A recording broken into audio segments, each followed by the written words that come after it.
നാളുമായി ബന്ധപ്പെട്ട് പി ദീപക്കെതിരെ Kannur judicial first class magistrate കോടതിയിൽ കുറ്റപത്രം സമർപ്പിച്ചിട്ടുള്ള കാര്യം നിങ്ങൾക്ക് എല്ലാവർക്കും അറിയാം. ഈ കുറ്റപത്രത്തിൻ്റെ മുകളിൽ ഇന്ന് കമ്മിറ്റൽ പ്രൊസീഡിങ്സാണ് നടക്കേണ്ടത്.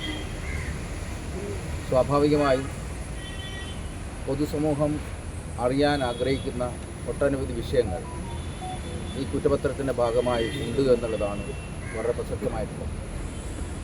ഈ കുറ്റപത്രം വായിച്ചു കഴിയുമ്പോൾ ഇരയാരാണ്, വേട്ടക്കാരാരാണ് എന്ന് വ്യക്തമാകുന്ന ഒരു നില ഉണ്ട്.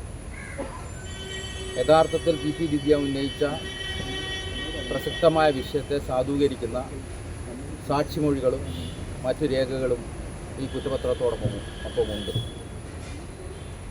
ഉന്നയിച്ച ആരോപണം വസ്തുതാപരമായിരുന്നു എന്ന് കാണുന്നതിനുള്ള ഒട്ടനവധി ഇലക്ട്രോണിക് തെളിവുകളടക്കം കുറ്റപത്രത്തിൻ്റെ ഭാഗമായിട്ടുണ്ട് എന്നുള്ളതാണ് സൂചിപ്പിക്കാനുള്ളത്.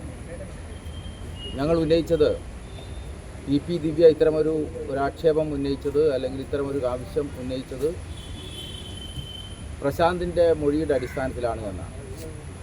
പ്രശാന്ത് ഈ കേസിൽ സാക്ഷിയാണ്.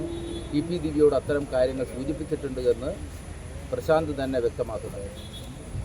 മാത്രമല്ല, ഈ സംഭവത്തിന് ശേഷം ADM കുറ്റസമ്മതം നടത്തിയതായി ബഹുമാനപ്പെട്ട കണ്ണൂർ ജില്ലാ കളക്ടറുടെ മൊഴിയും ഇതിൻ്റെ ഭാഗമായിട്ടുണ്ട്.